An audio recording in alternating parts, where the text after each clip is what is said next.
All right, so the big business roundtable, we have Sunit Kant Munjal, chairman at Hero Enterprises, joining us along with Dr. Naushad Forbes, the co-chairman at Forbes Marshall Private Limited, and R Mukundan, CEO and MD of Tata Chemicals. I'll start with you first, Mr. Munjal. Your one big takeaway, because the uniform feeling right now is that for an election budget, everyone is flummoxed about why there is no big bang. What for you is the biggest takeaway?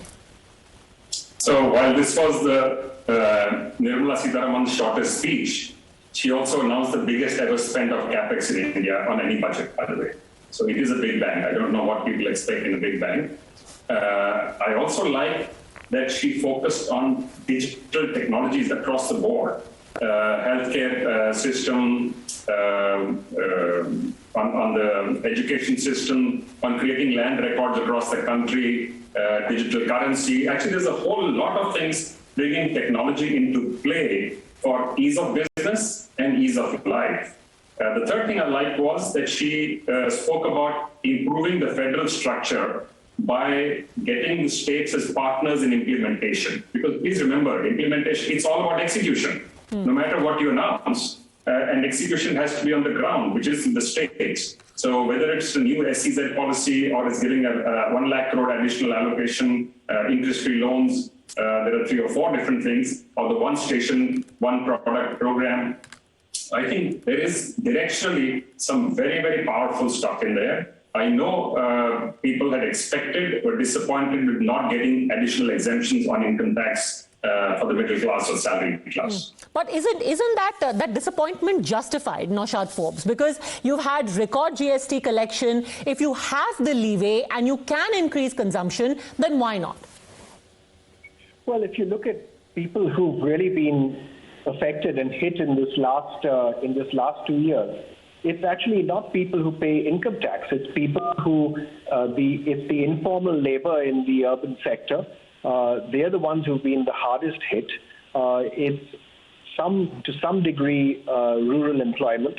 So it's not really been people who pay taxes who've been the most affected in these last 2 years. So I'm not sure that there's actually a case for further tax exemptions, etc. I also think there was a lot of merit in being consistent in tax policy, consistent in the programs that had been announced earlier, like the Gati Shakti program with a lot more detail this time, consistency in privatization. I think that consistency message is a powerful and useful message, and I see it as a positive. But when we talk about a consistent budget, a continuation from what we had seen last year, can it also be interpreted, Mr. Mukundan, as a status quo budget, where you're not taking too many risks? In fact, I would not call it status quo budget. I think fundamentally resisting the temptation of raising taxes, holding them constant, simplification of the tax administration regime with respect to litigation, I think is a very positive move. Also, use of digital to actually improve tax administration is a very, very positive move. I think what has really stood out for me in this budget is the increased thrust on infrastructure. 30-35% increase in infrastructure spending, taking it to 10 lakh crores, I think is a massive jump. Then the focus on sustainability. You saw this whole thing about green, the energy, sort of greening of energy, sustainability, which is coming all the way through the budget. Also the focus on urbanization. They want to reimagine urbanization for the first time. As India starts to improve its productivity, more and more people are going to come to cities. We have to reimagine our cities. And the focus on logistics to improve efficiency through Gati Shakti. These are all real positive steps. And I think there's continuity also with respect to MSME support. I think not much was withdrawn. They continued with the support. And fundamentally, what the whole thing was, the government's message was that till the private sector investment picks up, they're going to spend their money in public sector investment. That was the whole message I thought in this budget. Well, you're rightly saying that there is a lot of focus on infrastructure development. Even in the lead up to elections, one of the major planks of the BJP has been that we are not just talking about populist schemes. We want there to be overall growth, and infrastructure is a part of that. But there are also cynics, Mr. Munjal, who say that a lot of these infrastructure schemes end up being a lot of hyperbole. You've got the smart city scheme, you've got the urban development scheme, where funds are allocated, but on ground, the development is not up to the mark. You are right that all these announcements are always and only as good as their execution, which is a reality for any budget, any announcement that is ever made. But this is the starting point. This is where you have to start from. Make a big, bold plan and ensure that you have the capability of execution and then measure outcomes, not only outlays. So that's the one thing that we in CII have been insisting now for many, many years. In fact, at one point in time, the government started saying, we will measure and announce outcomes, not just annually, but we will make a quarterly announcement of outcomes. Somewhere along the way, it kind of got lost. So you're right on that point. But to be fair to the government, please remember, the last 2 years has been amongst the toughest times any nation has ever seen on this planet, at least in living memory. So having come through in the manner we have, overall economy doing well as an average, but clearly there are sectors in the economy which are suffering. So we do need to ensure that those which are getting left behind, which are suffering, are given the support that is required.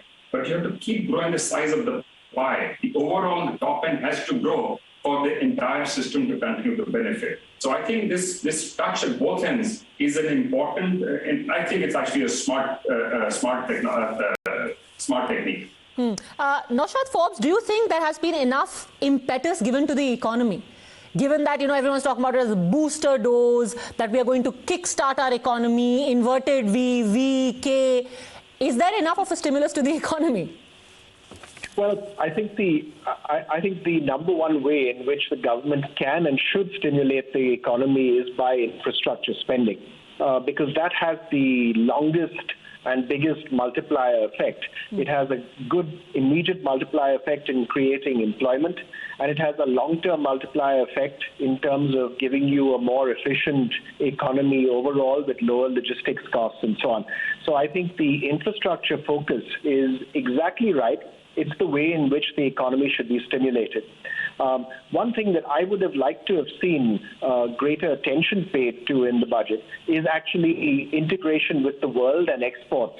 One of the areas where this government was consistent with the past, but I think unwelcomely consistent, was in protection. The tariffs were extended to the capital goods sector.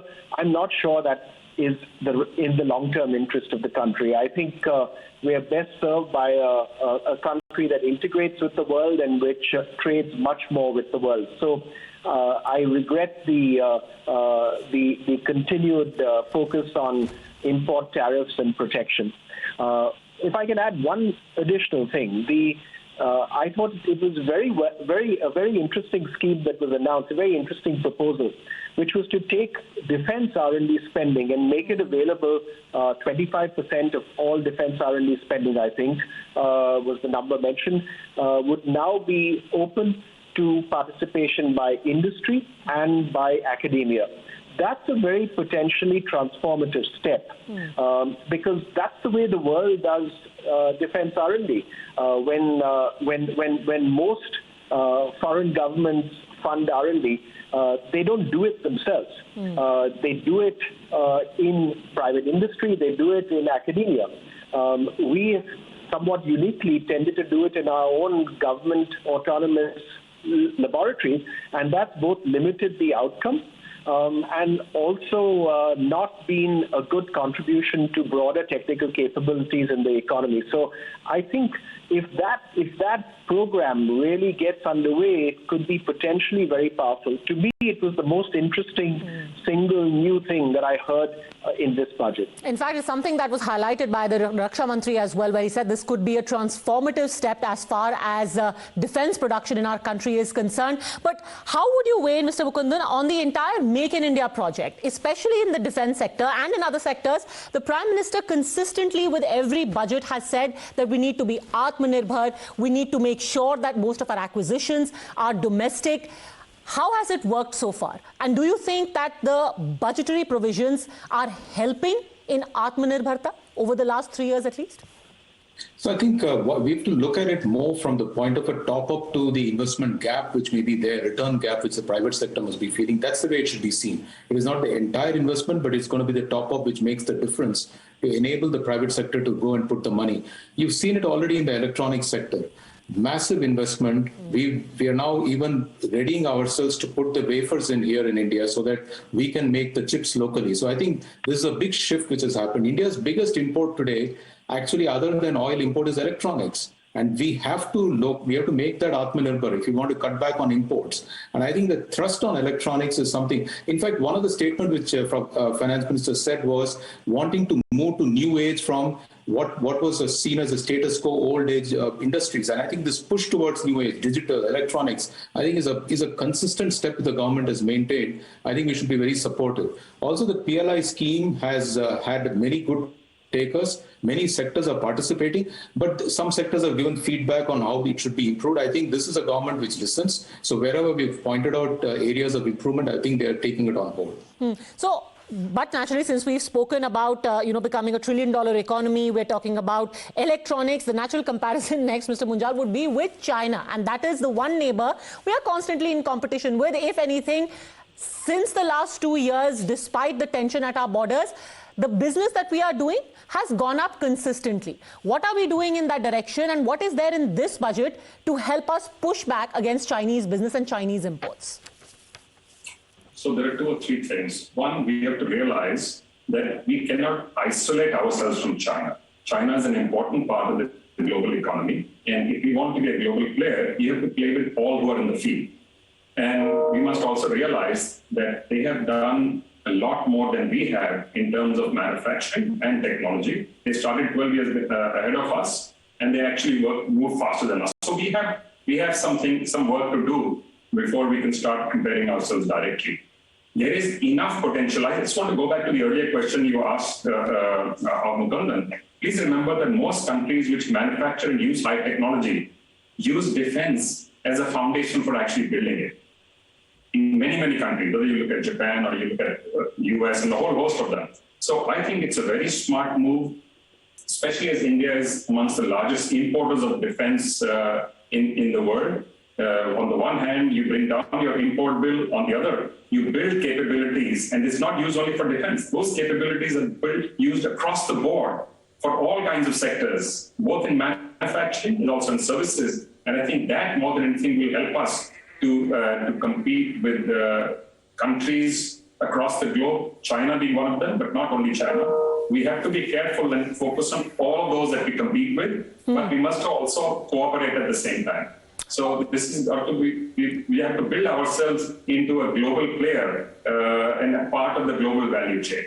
All right, I'm going to leave it at that. Thank you very much, all gentlemen. It'll still take a bit more time to go through the fine print, but all in all, not a huge announcement, but a cautious and optimistic step forward seems to be the consensus right now.